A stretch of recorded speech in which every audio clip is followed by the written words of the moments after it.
yaada koon himadha miira koon ibsadha maaloo na dhagaa darbii naa dabarsa adaraa hibboo koo hundumaan naaf ga'a utuu gidirfamuu cubbuu biyya lafaaf danda'ee kan obse jirma baachifamee madaa garafamaa dhiiga isaa kan cobse abaaramaa ta'ee qooda dhala namaa baatee ba'aa cubbuu jaalala ibsachuuf sagal mankaraaree tola laatee lubbuu hangafa luboota akka Malkiiseedeq bara hundaa jiraatu arjummaan isaa guddaa kan isa fudhateef jireenya kan laatu firdii oogan qabne du'a bara baraa jalaatii kan baasu miidhaan dhala namaas obsa isa dhowwatee teessoo irraa isa kaasu waaqa namaaf jedhee gadi of deebisee ulfina tuffatu waaqummaa isaa dhiisee bifa uumama isaa namummaa uffatu namoota hundumaa ilaaluu kan fedhu Tsiyoon keessa riirsee waamicha jireenyaas jaalalaan dhiyeessu harka isaa diriirsee kan isa fudhatee akkasittiin jedha mootummaa koo dhaali odeeffannoo kennee gaafiis dhiyeesseera deebiin hibboo kootii maqaan isaa mee maali maal kana hibboon kee kana si tulfaate naan jettu salphaadha hubadhaa jedheeni ogummaa yoo laalan dhoksaan isaa bal'aadha malee adda miti akkuma keessanii koo deebii biroollee furmaanni hibboo koo kan koos kan keessanis tokko ta'uun oolle egaa akka kana deebiin hibboo kootii akkasitti hiikamaa hangafa waan hundaa mootii bara baraa Yesuus jedhama.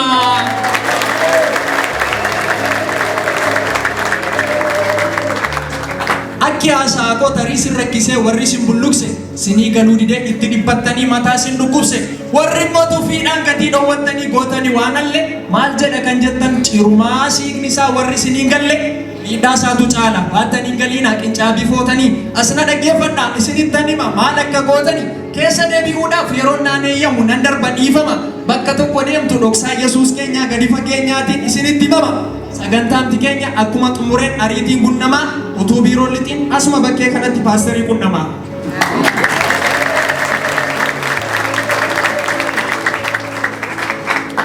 Egaa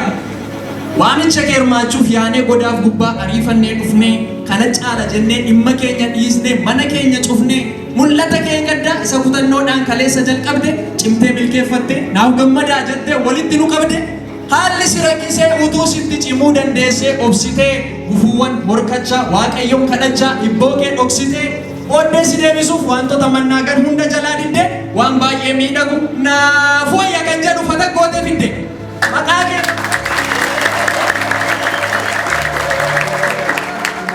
maqaa kee dha'uudhaaf hundumtuu si beeka anis ittan deema faarfataa gameessa ayyaana qabeessa daanii ola deema kana milkeeffachuuf haamileen kee bu'ee garaan kee si gadde ijootii kee ergite fiixaanis si ba'e baguma gammadde.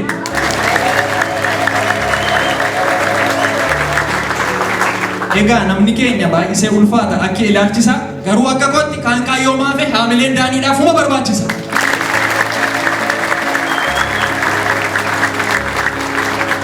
Daani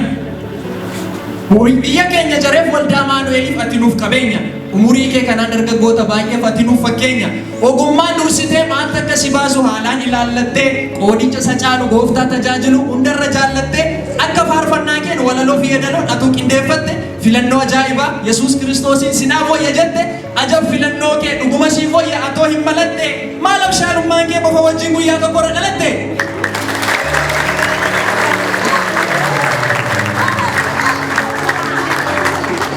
Jechaanis ibsuuf gatiif siif kennuudhaaf ani humna hin qabu garuu waaqa qaba iddoon hin qaqqabne isa naaf qaqqabu hojichi inni gaariin keessa kee jalqabe fiixaan siif haa ba'u ergaan kee akka fiichee ariitiin qaaree ardii hundaa ga'u. Koi hin ga'u Daani waaqayyo gooftichi inni hangafoota kee ayyaana badhaase dibata isaa dhibee isaa faarfataniif gad isaan bobbaase akka Phaawulos nagaa Salamoon alamuuf addisuu waa himaa akka Daawit Girmaa beekaa siyaa godhu si mucaa daa'ima magarsaa baqqalee dastaa isa muudhaaf adda inni kenne kaleessa gargaaree har'a dadhabeera kan namaan hin jenne tasfaayee gabbisoo taamiraat haayilee barra ayyaanichi ture abiddi afuuraa kan itti bobeessu mannee diinaa uree burqichi kaleessa isaaniif lole har'a siif hin gu'u kan isaanii kan caalu ayyaan ajaa'ibaa dachaadhaan baay'ate har'a sirraa bu'u.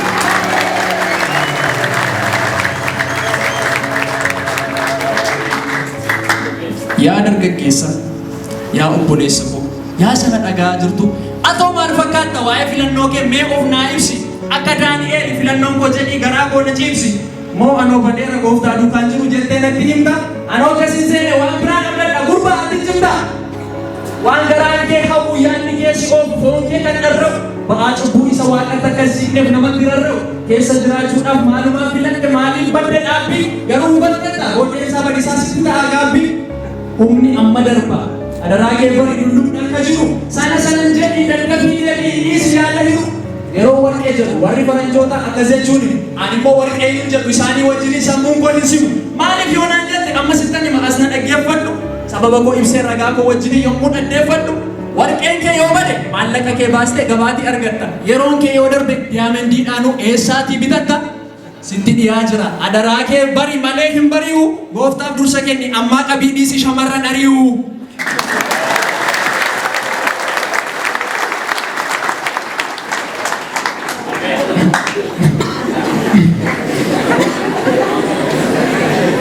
Baay'isteetiin kolfii siifis dhufaan jira jabdoo obboleettii ko atoo maal fakkaata mee of naa ibsime mee boyeettii ko akka dubbii gooftaatti toora siin galeera akkile deebii kee adaraanatti garaa narooraa siin gaaffii koo deebii kee arrabnan si dhiisa baay'isee si qofu ati of ilaali haala marra jirtu amaasaaf gaarii isaa adda baasii ilaali taan kaayyoomaame garuu waan tokkicha dubbii gooftaan gati kanarraa kanaf immoo baay'ee of miidhagsisees qalbii gurbaanati.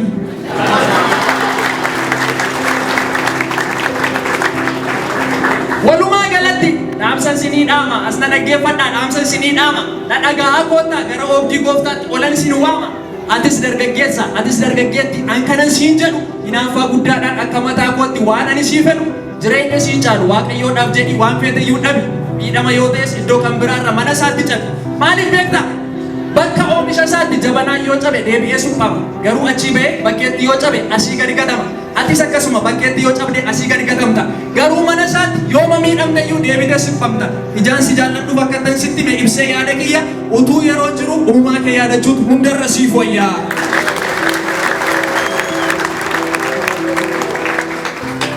Innutti baay'ate dhaabii hin dheerate sirraa dhabe qixii kanarra darbite yeroo keenyan gubiin asumatti fixi tarii kannaan jettu akki haasaa koo sitti ta'ee nuffi tarii immoo akka tasaa haasaaf dubbii koof yoo qabaattees tuffi tokkitti naafe ishee dubbatadheen dafee jala mura hin miixatiin obsi hafuura baafatta egaa na xumura. Ergaan konni dhumaa hunda kan laallatu kan na nyaatu lafee qabiyyee koo keessa booddeetti harkifatee kan na jalaa hafe. Guyyaa tokko gaaf tokko nama biyya Hindii fi lammii Itoophiyaatu haasaa taasise utuu odeessanii yaadni itti dhufee du'a isaan kaasise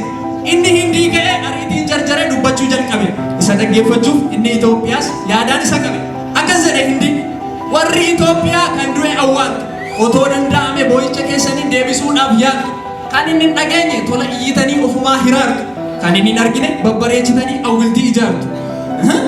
Erga dhaggeeffate inni Itoophiyaas kan keessanoo jedhe Hindiin ariifatee aadaa saba isaatii haasa'achuu fedhe utuu lubbuun jirru jajjabeessineetu gaarummaa isaa jajna nama gatii ta'eef akka mataa keenyaatti hin isa kabajna ofii wal milkeessuu booree wal deeggarree humna walii taana yoo tokko miidhames lapheen keenya cabee baay'ee walii naana waliif jirra jennee booree wal deeggarree waliif taana humna garuu erga inni du'e reeffa nu fayyanne abiddaatiin dhumna. Erga dhaggeeffate inni Itoophiyaas baay'ee raajeffate baay'ee mararamee taraasaa haasa'uuf jecha qindeeffate akkas jedhe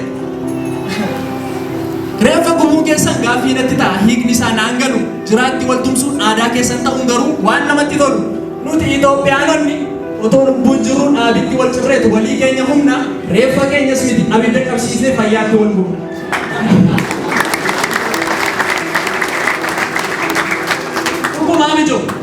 Dhuguma